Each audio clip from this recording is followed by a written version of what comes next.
Trước khi chế độ phong kiến sụp đổ tại Việt Nam, kinh đô Huế đã từng là nơi giao thương sầm uất với đủ các sản vật độc đáo từ khắp mọi miền Tổ quốc.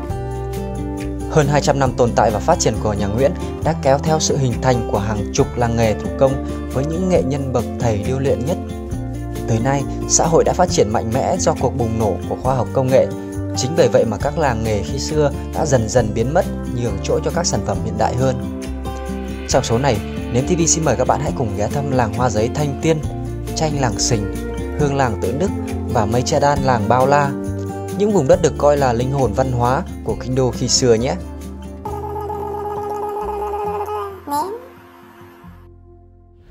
Hi, xin chào mọi người, chào mừng mọi người đã quay trở lại với số tiếp theo của Nếm TV. Và hôm nay thì chúng ta sẽ cùng nhau tham quan những làng nghề truyền thống tại Huế. Và địa điểm đầu tiên mà mình muốn giới thiệu cho mọi người đó chính là làng hoa giấy Thanh Tiên. Và đây chính là cái con đường dẫn vào là những cái cơ sở sản xuất hoa giấy của làng Thanh Tiên, xã Phú Mậu, huyện Phú Vang, tỉnh Thừa Thiên Huế. Và hôm nay thì chúng ta sẽ lựa chọn cơ sở của dì Phan Thị Thanh để cùng nhau trải nghiệm những bước để tạo lên được những bông hoa giấy mà cực kỳ là tinh tế nhé. Ok, chúng ta sẽ cùng vào trong này thôi. Và hiện tại thì bây giờ mình đang ở trong cơ sở sản xuất hoa giấy của dì Phan Thị Thanh. Và bây giờ thì chúng ta sẽ cùng nhau hỏi một số cái thông tin xoay quanh cái việc làm nghề hoa giấy của làng Phú Mậu nhé. Dì gì? Thì quanh cái Phú Mậu mình là có bao nhiêu hộ gia đình mà sản xuất hoa giấy ạ? Nếu như mà hoa giấy mà về ngũ sắc mà hoa loài này ạ, là thay vì dịp Tết là người ta làm nguyên, nói cả làng cho người ta làm hết 10 nhà là hết 7 nhà rồi. 7 nhà. Vì phục vụ dịp Tết là làm rất là nhiều. Dịp Tết ạ. Vâng. Còn thường ngày là chỉ có 3 hộ phục vụ khách du lịch là làm hoa sen. Dạ vâng ạ. Vâng, vậy thì cái dịp Tết thì là cái nhu cầu của người dân bắt đầu mới nhiều. Người ta vì họ cũng tráng đấy bếp nữa. Vâng. Là họ cũng là người ta mua nhiều, thành chỉ là ở dân ở đây làm nhiều lắm. Dạ vâng. Một nhà ta làm hết 2-3 ngàn cặp lắm. 2-3 ngàn cặp cơ. Để mà bạn xỉ cho tất cả các nơi họ đi khắp cùng hết. Dạ vâng ạ. Thế thì cái việc mà làm hoa giấy này nó có từ lâu đời chưa gì? Lâu rồi. Cái đời vua Gia Long phải chơi đấy. Từ vua Gia Long luôn. Thế thì chắc là cũng phải mấy trăm năm rồi các bạn ạ. Lâu. Hơn 200 năm rồi đấy. Bây giờ thì mình sẽ nhờ dì thử làm một cái bông hoa sen giống như thế này, sản phẩm của nó ra sẽ như thế này. Mình không biết là cách làm cũng như là cách nguyên liệu của nó thì sẽ chuẩn bị như thế nào.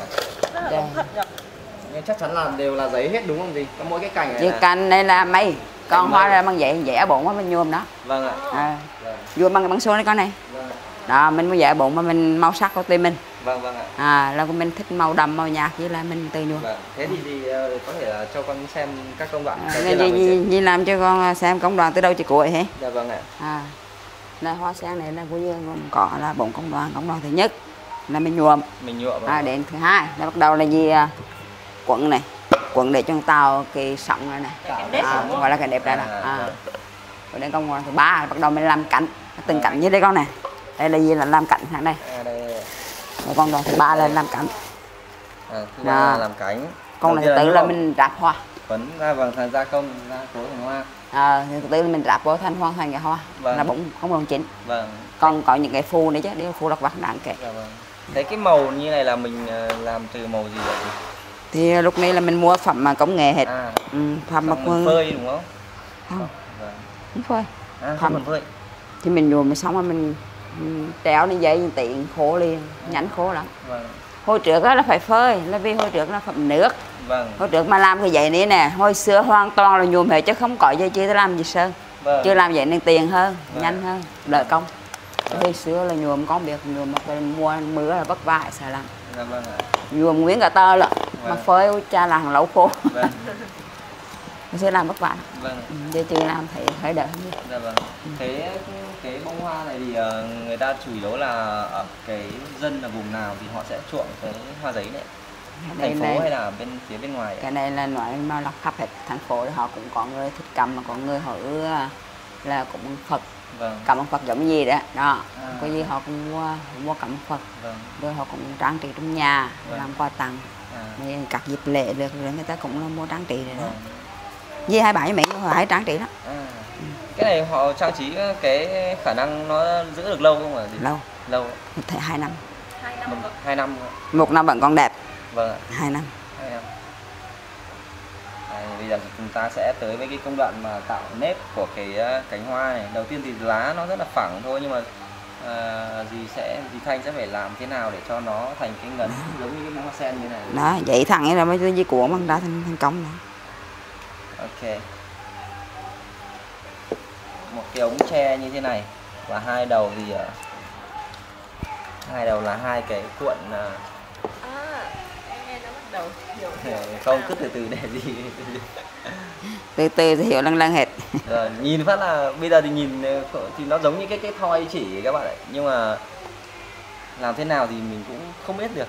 Có phải là quấn cái giấy xung quanh xong là ấn nó xuống thôi gì? Con thấy tay làm thôi, họ cuộn xong bác có dư lấy 2 cái trên ông tre về ông tre, bác lấy búa bác họ bằng trụng lái. Vâng ạ.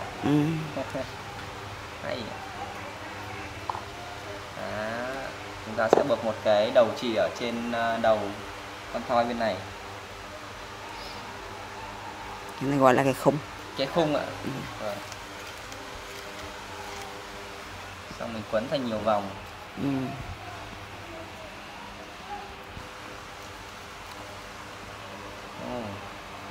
Chúng ta sẽ đặt cái lá hoa sen theo Quấn cái ra. chiều. Quấn vào để giữ đúng không nhỉ? Bây giờ sẽ quấn cái sợi chỉ này nó thành ngấn luôn. Nó thành cái nếp của cái cánh hoa. Đó. Hóa ra là chính là những cái này là những cái mà do cái sợi chỉ mà nó ăn lên vết. Đó. Thế cái này thì phải đều tay lắm gì nhỉ? Đúng, phải đều tay. Cái khoảng cách giữa sợi chỉ nó khoảng bao nhiêu ly ạ? Nhưng này là đó. Vâng. Thì mình ước lượng đây tầm khoảng 3 mm các bạn. Em nghĩ là 5. 3 đến 5 mm. Cuộn thì cũng được, bao nhiêu khi lớn hơn tiền được hoặc là nhỏ luôn tiền được. Vâng. Thế thì tí nữa mình mà ép vào thì nó sẽ ngấn lên. Cái này mình phải quấn chặt tay lắm gì nhỉ?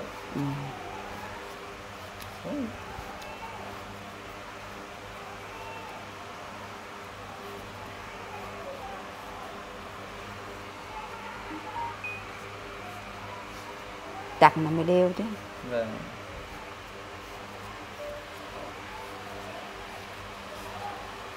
Cái một xếp giấy như này thì phải bao nhiêu thì mới đủ, hoặc là bao nhiêu thiếu, bao nhiêu thì thừa? Vâng. Cái này là coi như vừa một cái đúng không? Vừa một cái. Một cái hoa là 9 cành. Như làm cùng một lần luôn. Là 9 cái lá này, 9 cái tờ giấy. 9 tờ giấy. Chứ nhiều quá nó dày quá mình không thích được chặt nữa. Vừa đủ tôi chuẩn cái thôi. Vâng. Nhiều quá thì trên có sóng như vậy không có sóng. Đúng rồi, đấy chính xác. Nếu mà nhiều quá thì ở phần dưới nó sẽ không có sóng. Mà mỏng quá thì sợ nó rách. Đúng. Nên là nó phải có số lượng chuẩn chỉ các bạn ạ. Quấn thành rất là nhiều vòng, rất là kỳ công. Như này thì một ngày thì làm được bao nhiêu cái bông hoa sen này? Một mình. Vì mình nếu làm mà ráo đến từ sáng thâu tối á, vâng. nó làm được 20 cái. 20 cái. Còn vì bằng công việc buổi sáng dọn dẹp cái chợ cờ ngao buổi chiều chỉ làm cờ chục cái. Đâu được nhiêu không? Thế thì cũng khá là mất nhiều thời gian đấy các bạn, rất là cầu kỳ. Thế nên đòi hỏi tỉ mỉ, vâng. Và hơn là mình phải khéo tay, chứ còn mình làm nhanh hoặc là mình làm ẩu cũng không đẹp.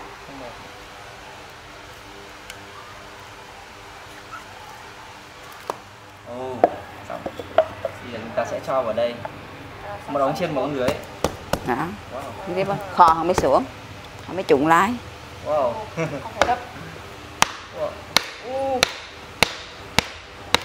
Mà khi đập thì nó thành ngấn như này này các bạn ơi. Con thấy à? Vâng. Đó, thành ngấn như thế thằng có như mình. Thế nào giờ thành như thế. Đúng là nếu mà không xem tận mắt thì mình cũng không biết làm thế nào để nó thành không ngấn. Tưởng đó là làm mày. Không ai biết là làm tay. Nó lại bền như này. Thực sự ở Việt Nam mình có rất nhiều cái làng nghề truyền thống mà thủ công mỹ nghệ như này rất là hay, và mình nghĩ là việc mà du lịch mà phát triển đi kèm với các làng nghề thì sẽ là giúp cho người dân giữ được cái làng nghề bền vững nhất. Đấy. Nếp rất đều. rất đều luôn. Phải cuốn đều tay hắn mới đều, còn nếu hắn đều tay là thế là cái nẹp hắn bị hắn không có cái gương sóng đều mà hắn lộn xộn lắm. Vâng. Thế xong làm sao để nó kẹp mà nó thành cái này được hoa. gì nhỉ? Như cánh hoa này. À, chắc là gì sẽ gắn cái này vào đúng không chị? Không, giờ các mình cùng xem hả? Từ từ để xem là thấy hết. Không thể nóng vội được, thủ công mỹ nghệ. Đến những cái chiếc xe siêu xe thế giới mà họ còn phải khâu tay cả năm trời mới được một cái xe. Thì các bạn biết là những cái sản phẩm như này chúng ta phải tỉ mỉ đó. Cắt những cái phần thừa đi để cho cái cánh hoa của nó đẹp.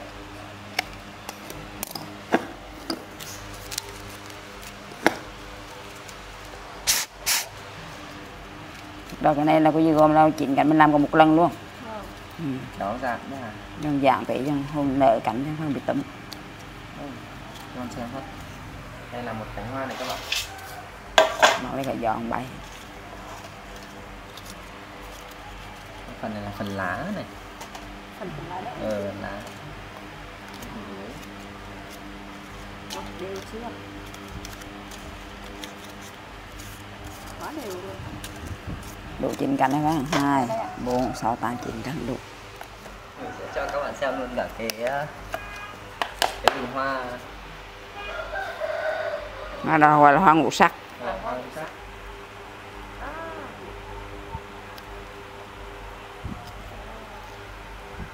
Gì kẹp ở giữa cho nó mình nhúng nó lại. Đó. Đấy, có một cái đũa chẻ đôi ra xong đưa cái đầu của nó vào xong đẩy. Mình vẫn là keo nến không ạ? Nếu mà ngày xưa mà không có keo nến thì họ dùng cái gì để Hồi xưa là ông cổ mình hồi xưa khấu chỉ. Không. Đoàn mổ mà mềm mà dạng hồ được là giảm, đoàn mổ mà khó là phải khấu chỉ. Chúng ta hẳn không thể độ lực nếu là cánh hoa sen được. Vâng, đúng rồi. Bởi vì là những cái phần cong này nó sẽ tạo ra một cái lực nó đẩy cái bông hoa đó. ra. Nếu mà không có một cái phần. Hồi xưa là có gì làm hẳn đẹp bằng chữ có gì. Vâng. Đẹp chữ. Hồi xưa họ chỉ có biết làm cho ra người hoa mình, nhưng hồi xưa mình cũng phục nha. Vâng. Cái người của ông cổ mình ngày xưa cũng giỏi. Vâng. Biết là nghĩ răng cho ra mà có kiểu ông trẻ mà quẩn trong ra kia được. Vâng. Mới về đơn giản hả? Vâng, đúng rồi. Ông cũng giỏi chứ phải. Vâng, đúng rồi. Đó. Giống làm máy gì nhỉ? Giống đi làm máy. Và đó. Thực ra lại làm tay. Bông này bông nhỏ đúng không chị? Cái đó hơi nhỏ. Còn cái là nở Đây chính là vẫn những cái hơi bông chụp hoa vào đây, nở có nhị. Ừ. Đó. Chúng ta sẽ thấy là có cả nhụy luôn. Rất là giống với hoa thật. Nhị bên trong là giấy. Cũng bằng giấy hết. Giấy hết. Làm bằng giấy Hoàn hết. toàn là giấy hết.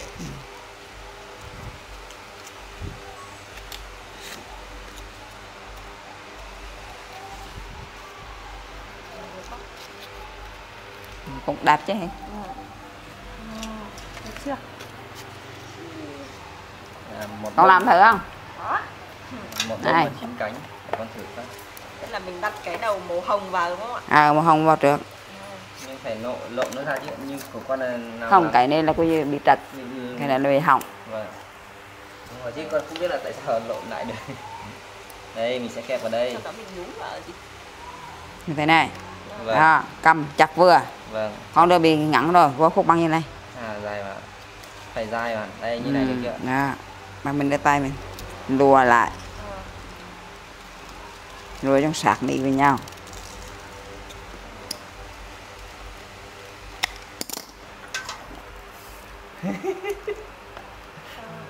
Sao là mình gắn vào đúng không ạ? Chứ con lại lôi ra rồi. Đấy phải kẹp lại, kẹp lại. Có phải nhìn gì làm cho kỹ, có mày làm theo được chứ. Vâng.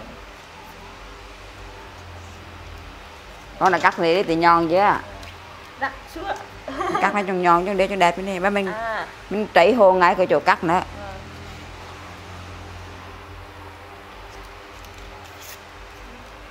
Đó. Thế xong gì là điểm khác biệt giữa nghệ nhân và người trải nghiệm. Gì làm thì nó sẽ không bị lộ những cái vết keo nến, con làm thì lại bị lộ. Con trảy quen tay con trảy nhiều. Cái này. Như là xong rồi nha. Vâng ạ. Bắt đầu lại kèm cắt một tí nữa thế này. Phải cắt. Cắt ra cho mới đẹp chứ. Vâng. Phải cắt thì nó mới nhọn đúng không? Đó. Thế bây giờ con làm xong con cắt vào đâu?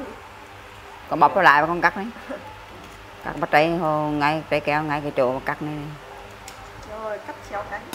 Rồi con nữa thằng bóp lại. Ở đó chân chắc vào. Nó giữ chụp chân khô nè. Nóng. Thế này được chưa gì? Cũng được rồi đó, được nhưng mà phải thon là đẹp hơn. Bên con là bị tròn rồi. Được rồi. Và bây giờ thì sau khi mà chúng ta đã hoàn thiện được cái công việc mà làm cánh hoa cũng như cái đài hoa thì chúng ta sẽ tới công đoạn tiếp theo là xếp để ráp hoa. Vâng. Đây là công đoạn thực tế của cung là ráp hoa. Vâng.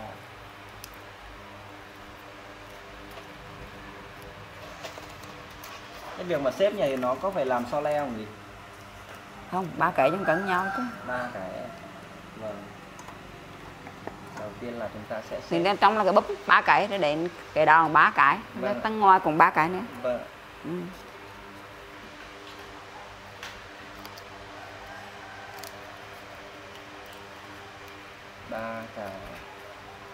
Ba cái là ở trên cùng. Trên là cái búp làm xuôi xuống dưới ạ. Vâng.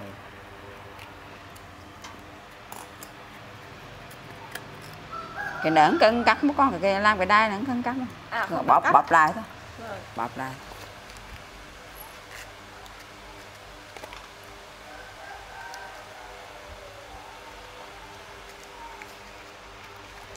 Nãy giờ quên mất không 4 giờ nhưng mà chắc là để mà làm được một bông hoa này chúng ta sẽ mất tầm khoảng hơn 10 phút đồng hồ đấy. Mà còn chưa kể cái công đoạn nhuộm nữa gì nhỉ?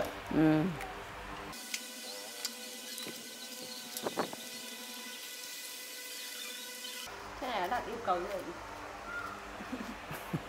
Sâu quá.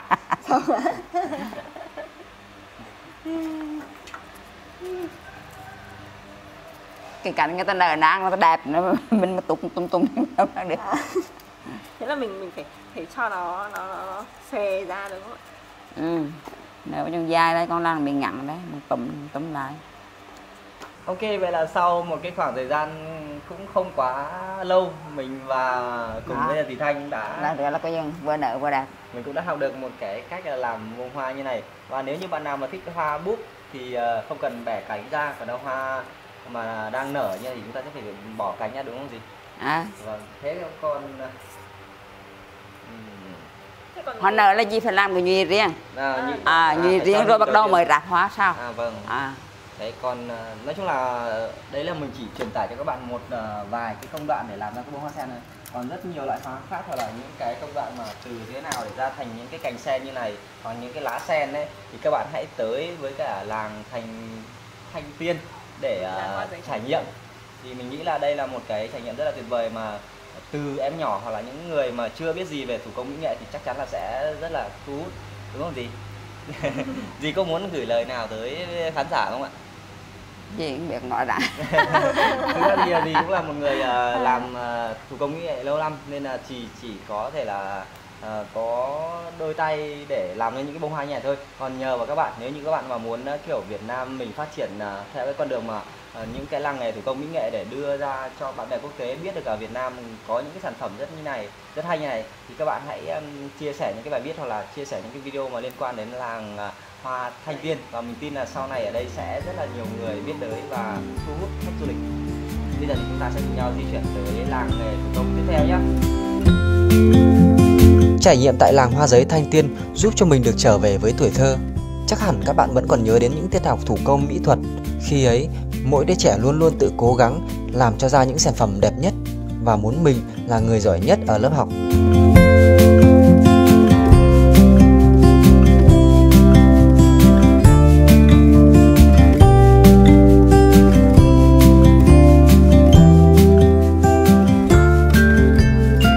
Sau khi mà rời làng hoa giấy Thanh Tiên thì chúng ta sẽ tới với một làng tiếp theo cũng nổi tiếng không kém, đó chính là làng tranh, làng Sình.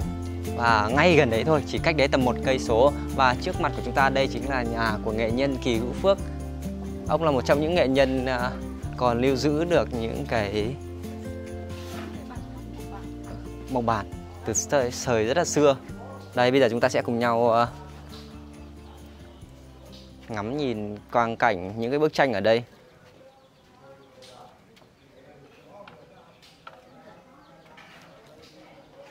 Đây, dưới trước mặt của chúng ta đây chính là những cái mộc bản. Và đây là 12 mộc bản nói về 12 con giáp. Và cái ở chính giữa là tổng hợp luôn 12 con giáp. Cái mộc bản này của chúng ta thì là sẽ được khắc ngược, và sau đó khi mà in lên tranh thì nó sẽ ra một cái bức tranh theo đúng cái chiều của nó. Ở trên này còn rất nhiều cái bức tranh, và chúng ta hãy xem qua những cái 8 bức mộc bản ở trước mặt chúng ta, nói về những về cái dàn nhạc cung đình Huế. Đúng rồi. Và sau khi mà in ấn ra thì nó sẽ ở ngay bên cạnh của chúng ta đây. Thì các bạn có thể qua bên này xem. Nó gồm những người nghệ nhân chơi các loại nhạc cụ của Huế. Hơi tiếc một chút bởi vì là mình đến vào cái thời điểm mà cụ Kỳ Hữu Phước không đang vắng mặt ở nhà, nên mình sẽ chỉ quay về cái không gian chung cho các bạn có thể xem. Giấy ở đây là giấy gió đấy, làm từ gỗ đấy các bạn ạ. Chú ở đây làm từ gỗ đúng không ạ? Bằng cây giỏ. Cây giỏ ạ? Chú có thể cho con phỏng vấn chú một vài câu? Vâng. Đây, những cái tờ giấy gió này nó rất là... Theo em thấy thì nó cũng gần giống với cái tranh đồng hồ. Đồng hồ, đúng rồi. Nhưng mà đồng hồ thì nó sẽ dày hơn. Anh đã từng đi và anh thấy cái trong đồng hồ dày hơn. Đồng hồ thì tông màu nó sẽ khác so với những cái tông màu này. Nhưng mà ý là giấy mà, cái giấy mà. Giấy thì cũng gần giống như thế này. Khi mà tới đây thì chúng ta có thể là mua một vài cái bức tranh để kỷ niệm. Ở Việt Nam mình có rất nhiều cái làng tranh truyền thống như là tranh đồng hồ này, tranh hàng trống này, rồi tranh gì nữa nhỉ? Có nhiều tranh lắm. Thì tới nay thì bây giờ mình mới biết là tranh làng Sình. Và theo như lời chú con của cụ Kỳ Hữu Phước có chia sẻ thì quanh đây vẫn còn rất nhiều gia đình làm cái nghề tranh này. Tuy nhiên là chỉ có một mình cụ là phát triển về cái hướng du lịch. Thì mình hy vọng là những cái làng tranh cộng đồng này sẽ phát triển hơn. Ví dụ như là ở chỗ làng tranh đồng hồ ấy, thì bây giờ hiện tại mình thấy chỉ còn có 2 hộ gia đình là còn giữ lại được cái việc là sản xuất tranh thôi. Đấy là một cái điều rất là đáng tiếc khi mà Việt Nam mình không giữ được những cái làng nghề truyền thống có từ rất lâu đời này. Mặc dù là công nghệ in ấn của bây giờ nó đang rất là phát triển, nhưng những cái sản phẩm tạo nên 100% từ tay như này thì nó rất là đáng quý. Đôi khi những cái bức họa mà nó ít chi tiết và nó đơn giản như này thì nó lại thu hút người xem hơn rất là nhiều những cái bức tranh mà quá nhiều màu sắc hoặc là quá nhiều cái nét vẽ rườm rà. Trước mặt của chúng ta, chú ơi, ngoài này là sông gì hả chú? Sông Hương đấy ạ. Vâng, cảm ơn. Ok, và bây giờ thì chúng ta sẽ tiếp tục di chuyển tới làng nghề tiếp theo. Đó, mình sẽ chưa bật ý vội. Cũng giống như bao làng tranh nổi tiếng khác tại Việt Nam, tranh làng Sình được tạo lên hoàn toàn từ những nguyên liệu tự nhiên và không gây độc hại. Với những nét vẽ thô sơ, tạo hình đơn giản, tranh làng Sình sẽ giúp cho không gian của những ngôi nhà hiện đại trở nên phá cách hơn rất nhiều.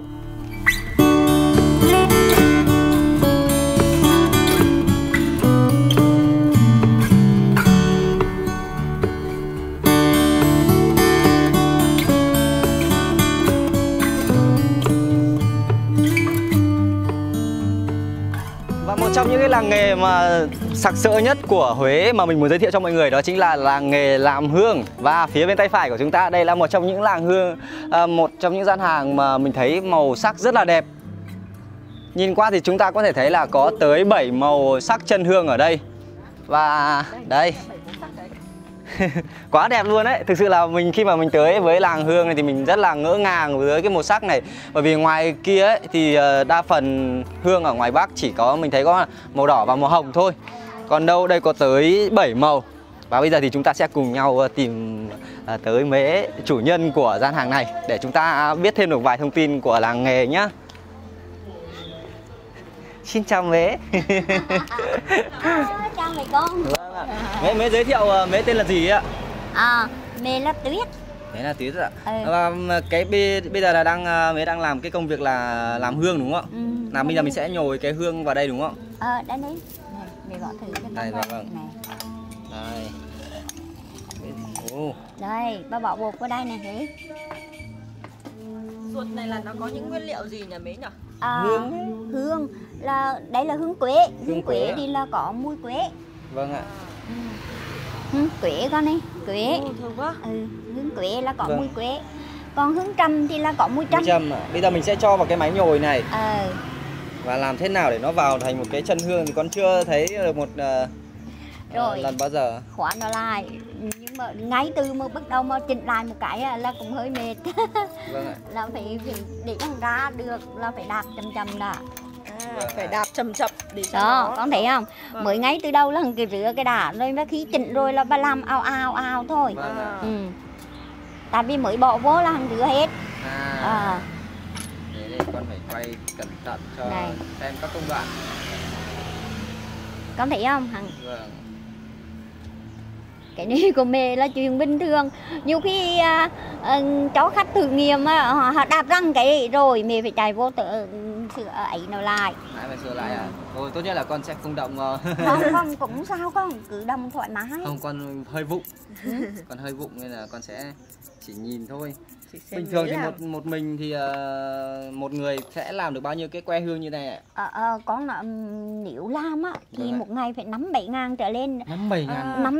5-7 có đứa trẻ như con đi 22 ngàn. Úi giời ơi, thế thì một cái bó hương thông thường thì sẽ là bó bao nhiêu que ạ?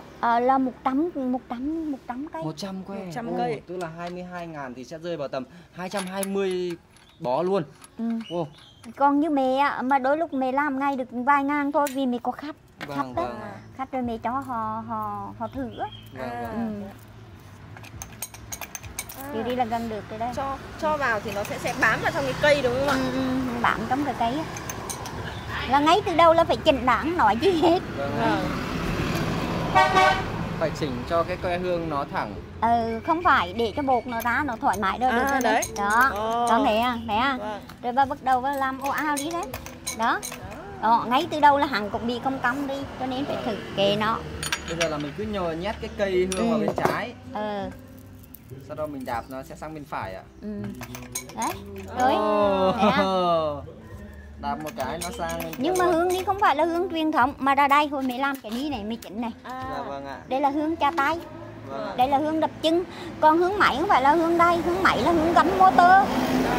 Cái máy công kênh làm con nọ, họ gắm motor bằng bắn, họ gọi là máy phun. Bắn 1 giờ là mấy chục ngàn cây lận. 1 giờ nữa. 1 giờ là 1 đậm hương lận, nhưng mà đó là hương máy, mẹ không đủ khả năng để có tiền mua. Đó là hương máy, mà hương máy thì họ cũng ít chụp. Tại vì cái motor cái nổ tạch. Còn đây là hương cũng là hương thủ công, là hương đập trứng. Cũng bỏ mồ hôi nước mắt ra. Con biết có nhiều khi buổi trưa nắng mà mình nhồi bột tôi là mình phải làm thì xung quanh ai nghỉ hết mà mình ngồi mình làm cũng mồ hôi trùng với nước mắt. Không phải giận bao lớn mà con. Còn cái hương tayนี่là hương những năm tháng trước. Sau khi có cái ní thì đỡ vất vả hơn. Nhưng mà con cũng thừa biết rồi, cho buổi trưa mà nắng của Huế nhưng mà mồ hôi trùng vì nước mắt nó phải làm. Nhưng mà mẹ nói một câu này, mẹ không bao giờ rên rỉ chi hết. Mẹ không bao giờ hết trơn. Mẹ bằng lòng với những gì mà thường để cho mẹ. Đó là một cái câu châm ngôn cuộc sống á, trong đài VTV mấy con này, đài VTV1 châm ngôn cuộc sống chứ nữa. Con nhớ không? Châm ngôn cuộc sống. Mẹ thích câu nói đầu vô cùng, hãy bằng lòng với những gì mà thường để trao cho mình. Mẹ bằng lòng hả? Và mẹ đã nói với gia đình mẹ nữa, đừng rên rỉ ôi chi hết, mình xin sự bình an. Ơn trên cho bình an rồi mà mình đổi lại, mình lấy tiền tài thì là họ sẽ lấy bình an, họ cho mình tiền tài thì mình có bình an thì mình sẽ bị cái ní cái nọ là đau đớn hơn. Con thấy không? Mẹ không rên gì những đồ chứ hết trơn. Thế cái công đoạn bây giờ là mọi người là đang muốn là xem cái công đoạn làm hương này thì nó sẽ có gồm có những cái công đoạn như nào ạ? Cái ní con hả? Cái công đoạn làm hương thì đầu tiên là từ những cái tấm trắng đường nữa. Mẹ nhuộm cho con coi. Thôi mẹ hy sinh một bọ mẹ nhuộm cho mẹ con. Đâu ạ? Cho con xem phát.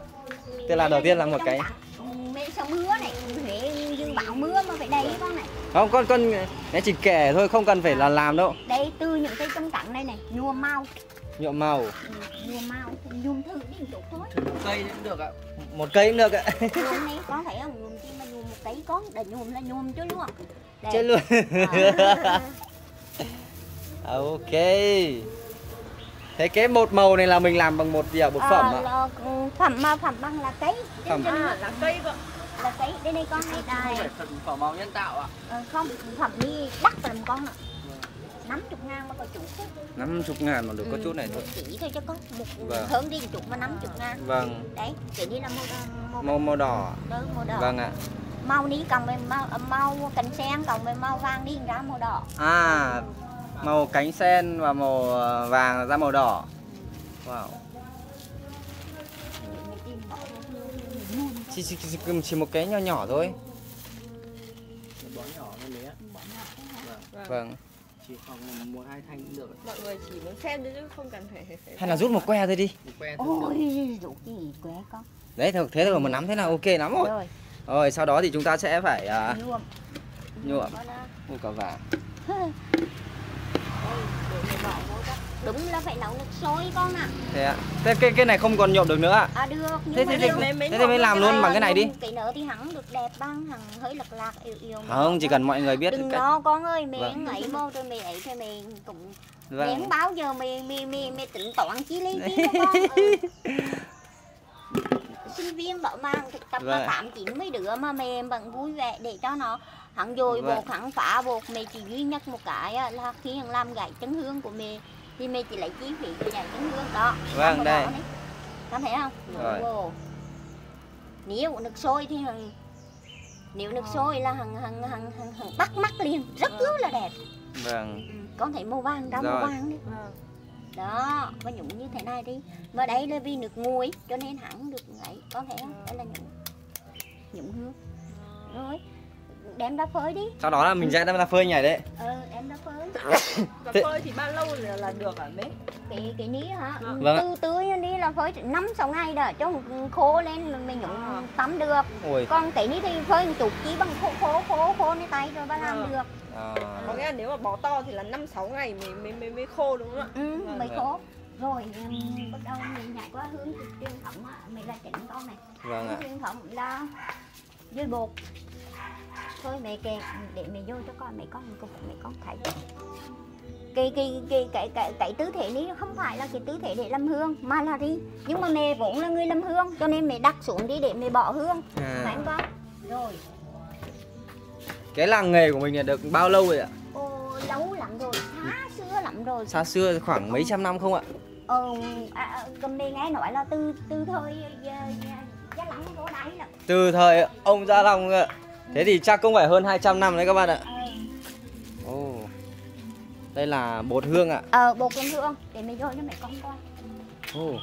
Tạm thời là vô thì vì cái hồi mình cũng có vô cho một lon thắt rồi và lấy 2 cục sạc nhập vô với nhau. Vâng. Đây là bột ni làm bột quế. Vâng ạ. Để lấy quế. Bột quế. Ê. Hiện nay thì ở làng mình còn bao nhiêu hộ làm cái này ạ? Nhiều lắm con. Nhiều lắm ạ. Có tên là làng Hương Tự Đức đúng không ạ? Làm hương tự Đức. Vâng ạ. Đấy là cái tên gắn liền với cả lăng ông Tự Đức đúng không ạ? Đây là keo là nguyên liệu để kết dính hương. Cái gì cửa? Keo ạ. Bột cây keo ạ hay anh ạ? Bột cây bì lơi đó con. Bột cây bì lợ.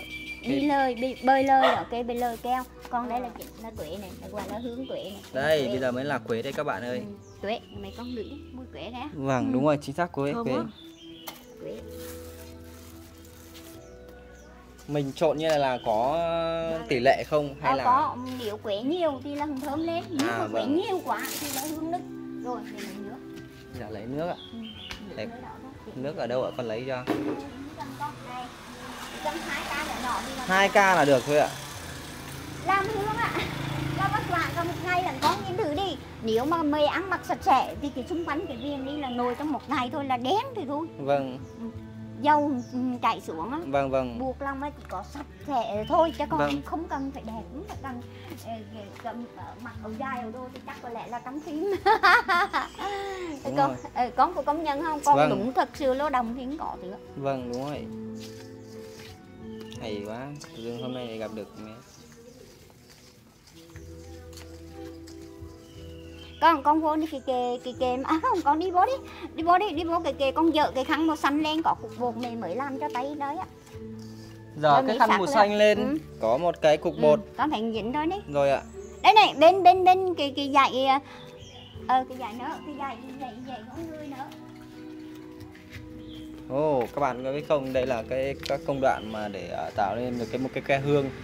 Cái khăn màu xanh đó con. Đấy.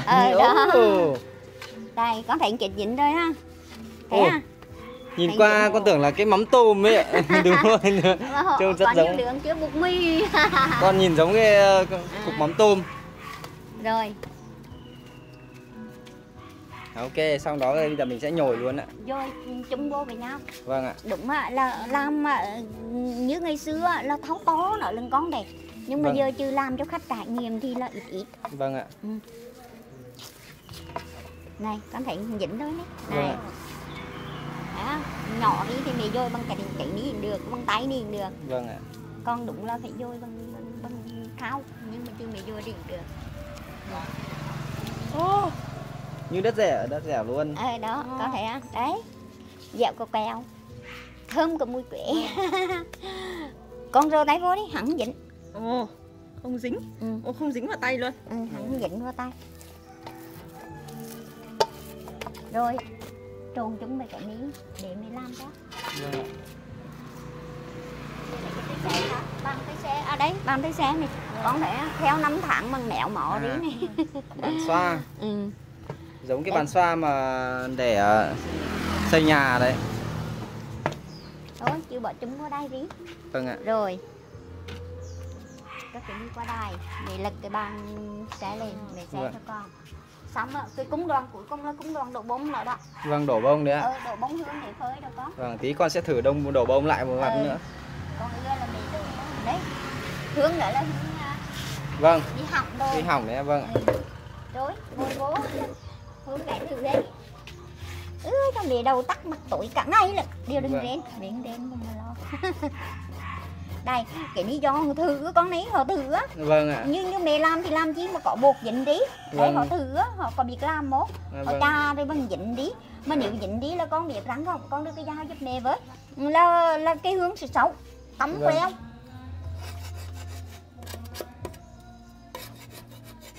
Có nghĩa là cái này phải thật phẳng. Phải phẳng mới đẹp. Đây, vì nói chung cái bàn đi lúc ní không dùng nữa có. Vâng. Thành ra là mình bỏ mặt. Vâng. Lo làm đấy nữa là chính đã có. Mình làm được ngay 5-7 năm cái á. Vâng ạ. Thôi làm bây giờ làm máy là tiện nhất rồi. Làm mạnh nó họ gắm motor nữa để càng phẳng một kia là mì súng đó. Vâng. Rồi đặt lên đây cho cái ní bỏ một chút bột áo, hướng đi họ bỏ hết rồi là vì phải có bột áo. Vâng. Áo giữa hai cái hướng thôi mà dính hơn đấy có dính Vâng. hướng với nhau. Ôi tay như căm cắm.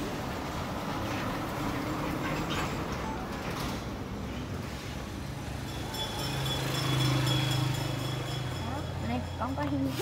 Rồi.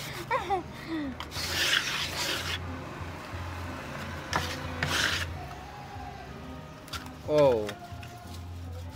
Ôi trời ơi, gãy cái tấm rồi. cái Cái tấm này gãy rồi. này nó mỏ nhỏ quá. Ừ. Giờ mình sẽ làm cái khác vậy.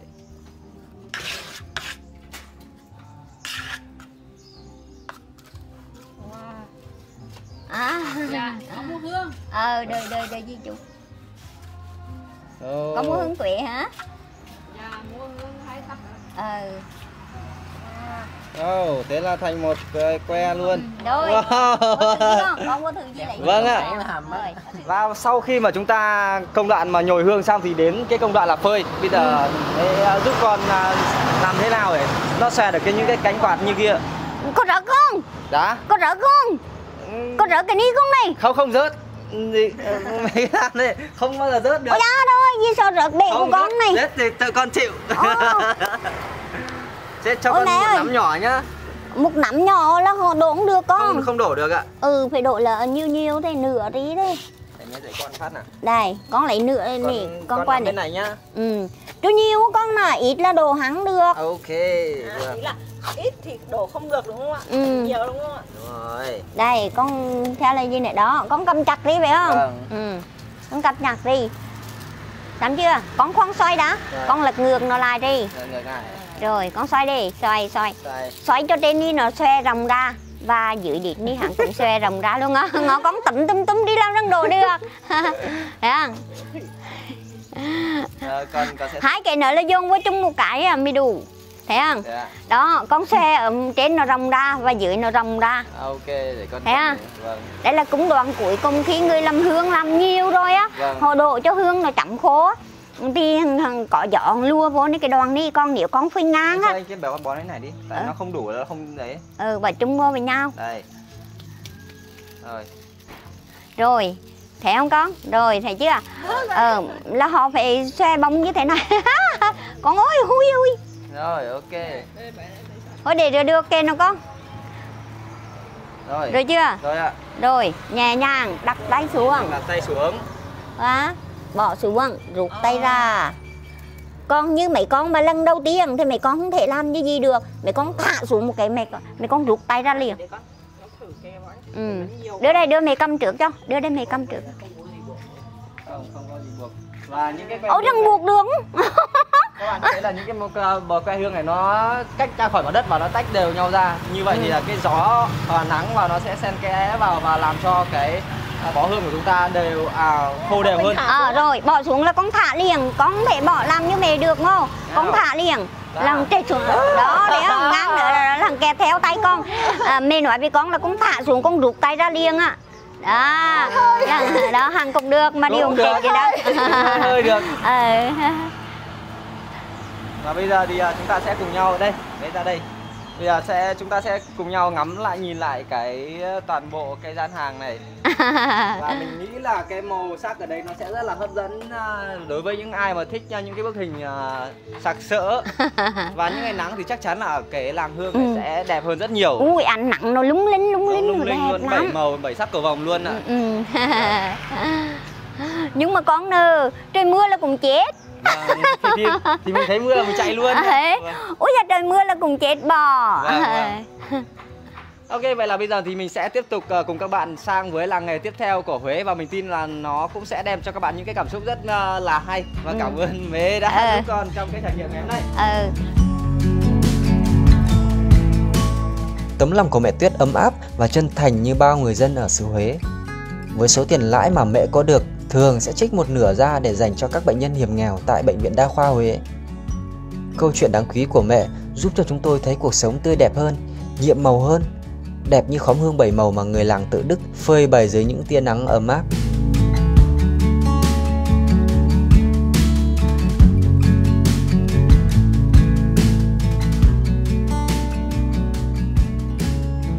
Và bây giờ là một trong những làng nghề nổi tiếng của tỉnh Thừa Thiên Huế, đó chính là làng Mây Che Đan Bao La. Và rất vinh hạnh cho mình bây giờ đang đứng cạnh mình đây bác là bác Võ Văn Dinh. Bác là chủ nhiệm của hợp tác xã Mây Che Đan ở đây. Thì bây giờ thì chúng ta sẽ cùng với cả bác Dinh vào trong kia và chúng ta sẽ ngắm những cái sản phẩm của làng Mây Che Đan Bao La nhé. Bác ơi bác, bây giờ bác hãy dẫn mọi người vào đây và xin mời. Vâng ạ. Ui, mới bước vào trong cái không gian trưng bày chúng ta đã bị ngập tràn bởi những cái mẫu làm từ mây che đan. Bác ơi, bác có thể là bác chỉ tới con những cái mẫu mà thông thường nhất mà mây che đan Bao La làm không ạ? Những cái mẫu mà được ưa chuộng nhất đấy. Những sản phẩm này là hợp tác xã đã sản xuất cũng khoảng 10 năm rồi. Thì hiện nay nên trong nước thì cũng có một số nhà hàng khách sạn là dùng, nhưng mà hiện nay số lượng mà tiêu thụ lớn nhất là có 2 khách ở Hà Nội. Họ đưa hàng ra nước ngoài, do đó cái đơn đặt hàng là cái nhu cầu số lượng lớn và đặt theo bộ 5 đến 6 cái một bộ Vâng. để cho vận chuyển, cái khâu vận chuyển là gọn và là tiện dụng hơn. Tức là ở hợp tác xã của mình sẽ nhận đặt hàng của các doanh nghiệp để mình sẽ ở đây và sản xuất, xong đó thì họ sẽ đem ra sản xuất nước ngoài ạ. Và những cái sản phẩm này đã được xuất khẩu ra nước ngoài rồi ạ. Hàng của hợp tác xã là ra nước ngoài cũng trên 5 năm rồi. Dạ vâng ạ. Thì những cái người đó là họ đã liên kết với mình là lấy hàng của mình đưa ra nước ngoài thì rất đều đặn. Vâng ạ. Nhờ đó việc công việc của hợp tác xã rất ổn định. Vâng. Cháu đã từng đi rất nhiều cái làng mây che đan nổi tiếng của Việt Nam rồi. Tuy nhiên thì cháu thấy các tuổi đời có cái đặc điểm chung là các tuổi đời của những cái làng nghề này từ rất lâu. Thì không biết là cái làng mây che đan của mình là có tuổi đời từ bao giờ ạ? Theo tư liệu của làng thì làng nghề đã có từ trên 600 năm. Nhưng mà là chuyên sản xuất hàng truyền thống. Nhưng mà từ năm 2007 đến giờ là hợp tác xã được hình thành và hoạt động đến nay cũng được 12 năm. Và sản xuất cái hàng mỹ nghệ này thì được 11 năm. Sau khi thành lập hợp tác xã 1 năm thì hợp tác xã đã nắm bắt thị trường và đã chuyển qua sản xuất hàng mỹ nghệ, và hiện nay chuyên là sản xuất hàng này. Nhờ đó mẫu mã của hợp tác xã cũng đa dạng, và nhờ đó là công việc rất ổn định và thị trường và xã hội cũng rất ưa chuộng và nhu cầu lớn. Vâng. Tức là khi mà thời khởi điểm ấy thì làng mây che đan là các cụ ngày xưa thì hầu hết là sản xuất những cái sản phẩm mà tiêu dùng thông thường, còn đến tới thời điểm hiện tại thì mình đã thấy là những cái sản phẩm đó đã được cách điệu hơn rất nhiều. Ví dụ cùng là một cái rổ như thế này thôi, nhưng mà các bạn đã có thể thấy là nó đã được thêm một cái đế này để trưng bày, để đựng đồ, hoặc là cái này thì nó lại có cả một cái khung vuông này như này nữa, rất là đa dạng. Ở đây thì có rất nhiều cái mẫu mã rổ, các bạn có thể thấy ở nhìn phía dưới này. Và đây là cái mặt hàng mà có thể đem đi nước ngoài dễ dàng nhất, bởi vì nó được xếp chồng lên nhau và không quá cồng kềnh. Thì bác ơi, bác cho con hỏi chút là với cái số lượng mẫu ở đây thì con không biết là bao nhiêu, thì không biết là làng của mình đã sản xuất được bao nhiêu mẫu tất cả vậy ạ? Hợp tác xã thì từ khi mà chuyển sang hàng này thì trung bình một năm là có khoảng 50 mẫu mới. Đến nay là cũng khoảng 500 mẫu. Thì hợp tác xã dự định là trong cuối năm nay sẽ chuyển sang nhà trưng bày mới rộng gấp 4 diện tích này, cho nên là cũng đủ để hợp tác xã trưng bày đủ mẫu, và hợp tác xã sẽ cố gắng làm lại tất cả những cái mẫu hiện có để trưng bày trong cái phòng đó để phục vụ khách được xem và thấy đầy đủ mẫu hơn và tiền cái đặt hàng. Vâng. Thực sự mà nói, các bạn sẽ, nếu các bạn đứng ở đây giống như mình thì các bạn sẽ phải ấn tượng, bởi vì là cái sức sáng tạo của những nghệ nhân ở làng mây che đan. Ví dụ như là cái đèn lồng mà ngay trước mặt của chúng ta kia được đan lát hình bông hoa. Nhìn kỹ thì chúng ta có thể thấy đó chính là bông hoa kép chứ không phải là bông hoa đơn đâu nhá. Đây là một cái điều rất là ấn tượng, và tất cả những cái sản phẩm ở đây đều là sự sáng tạo của các nghệ nhân của làng Bao La, chứ không phải là sao chép một mẫu nào đó, đúng không bác? Đấy là hợp tác xã là nhận thấy thì thành lập hợp tác xã có nhiều cái hay. Thì trước đấy chưa thành lập hợp tác xã thì không biết ai là có tay nghề giỏi, ai có năng khiếu thế nào cả. Nhưng mà từ khi thành lập hợp tác xã thì từ những cái góp ý, ngoài 2 nghệ nhân của hợp tác xã được phong tặng của tỉnh phong tặng thì những bà con khác là cũng có nhiều người là cũng có cái năng khiếu và cũng có những cái tài năng khác nhau. Cho nên tập hợp lại thì đã góp ý từng thời gian vừa làm mà vừa là suy nghĩ, vừa là qua những cái đơn đặt hàng là mình sẽ góp ý, và lần là thấy càng ngày tay nghề càng nâng, rồi là cả cái ý tưởng là càng lên, và cũng có phát triển nhiều cái mẫu có giá trị và mới lạ, cho nên hàng năm đều có những cái mẫu mới lạ, và cái thấy khách là thích và tiêu thụ được dễ dàng hơn. Thế thì nãy giờ con để ý ở trên cái bức tường ở phòng trưng bày này có rất nhiều những cái bằng khen chứng nhận, thì những cái bằng khen này là những cái cuộc thi đúng không ạ? Qua trên 10 năm thì hợp tác xã đã những cái phát động hội thi của tỉnh và trung ương cũng như các cấp là hợp tác xã rất tích cực tham gia. Một phần là để mình hưởng ứng phong trào của các cấp, một phần là để mình thể hiện cái tài năng và có những qua những cái hội thi đó là mình có những kinh nghiệm và có những cái học hỏi để phát triển cho hợp tác xã. Dạ vâng ạ. Thế tới nay thì có tất cả là bao nhiêu nghệ nhân đang làm việc trong hợp tác xã Mây Che Đan Bao La? Hiện nay thì lực lượng của hợp tác xã tập trung là khoảng 70 người, còn ngoài là khoảng 4-50 người là làm ở ngoài và cung cấp sản phẩm cho hợp tác xã. Nhưng mà được nghệ nhân được tỉnh phong tặng thì mới 2 người. Và những cái bà con có cái tay nghề và có cái sức sáng tạo giỏi thì hợp tác xã sẽ có cái đề xuất những năm đến là phải xét phong tặng thêm. Vâng ạ. Có một cái thông tin nữa mà mình muốn cung cấp cho mọi người, đó là chúng ta nên đi vào những cái ngày thường, bởi vì ngày cuối tuần thì như mình hôm nay thì mình không thể gặp được các nghệ nhân đang sản xuất ngoài kia. Và nếu như bạn nào mà tới vào những cái ngày từ thứ Hai đến thứ Bảy thì sẽ dễ dàng hơn, và chúng ta có thể là nhìn được tất cả những cái công đoạn mà từ một cái ống tre bình thường và trở thành những cái sản phẩm đắt giá như thế này. Thì chúng ta sẽ lưu ý về cái thời gian để tham quan nhé. Bác ơi, thế thì ở hợp tác xã Mây Che Đan của mình đang phát triển theo cái con đường du lịch hay là phát triển theo cái con đường mà sản xuất để thương mại ạ? Hiện nay từ lâu thì hợp tác xã là đang chuyên sản xuất về thương mại. Vâng. Nhưng mà hợp tác nhận thấy là khách càng ngày càng đến biết cái tiếng của hợp tác xã, thương hiệu của hợp tác xã, nên đã tìm đến tham quan cũng khá nhiều, kể cả khách nước ngoài. Nhưng mà hợp tác xã cũng chưa có được cái nguồn thu thêm cái nguồn về du lịch, cho nên là sắp đến là hợp tác xã được tỉnh và huyện ưu ái là giúp cho hợp tác xã phát triển cái du lịch là bằng cách là đã hỗ trợ xây dựng nhà trưng bày, nhà xưởng và cải tạo lại cái khu vực để khang trang hơn để phục vụ khách du lịch, để đưa cho hợp tác xã thu thêm cái nguồn du lịch để tăng thêm cái công cho bà con.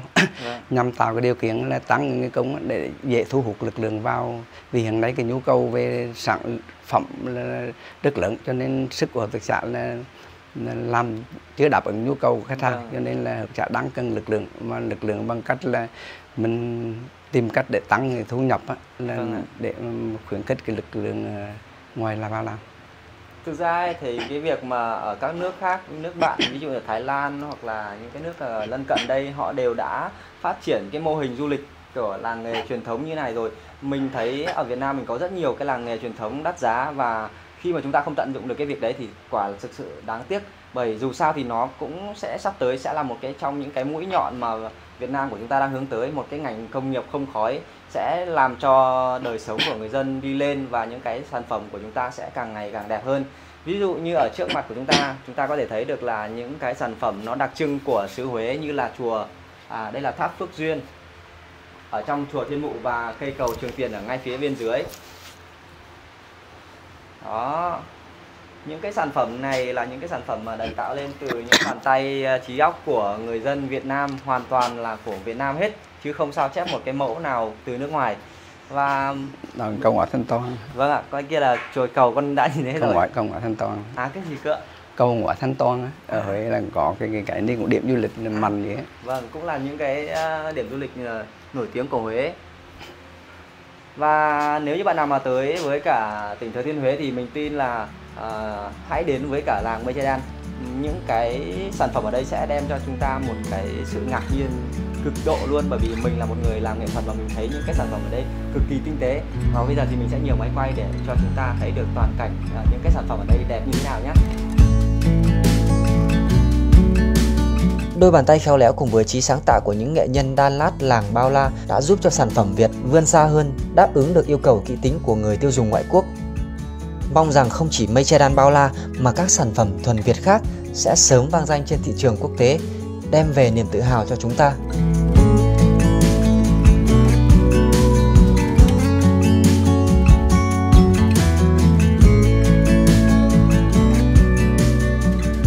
vậy là trong cái số này Nếm đã giới thiệu cho các bạn các làng nghề truyền thống của Huế. Tuy rằng còn rất nhiều làng nghề khác nổi tiếng, ví dụ như là làng nón này, rồi làng đúc đồng và làng gốm nữa, bánh kẹo nữa chứ.